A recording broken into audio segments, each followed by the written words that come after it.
fia tua o fia o sto kata paksia semua ke mau manfaat dengan kata kita be terus no telefon di ngau ngau ton halo kata motor ke mau semua ai kalau beli ko pai tu motor ya kawan halo dia mau via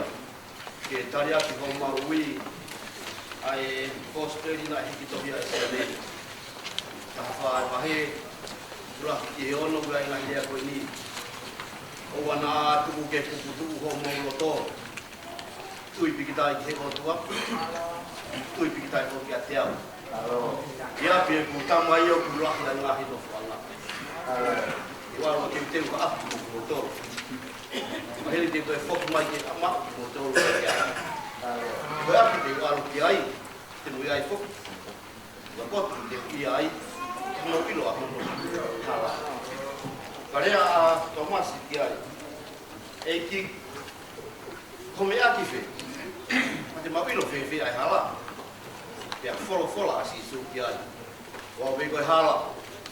mau ni kamu yang mau wili, eki hak Fakatahataha kita mai, katanya follow ya tiap, yang beli Taliui fe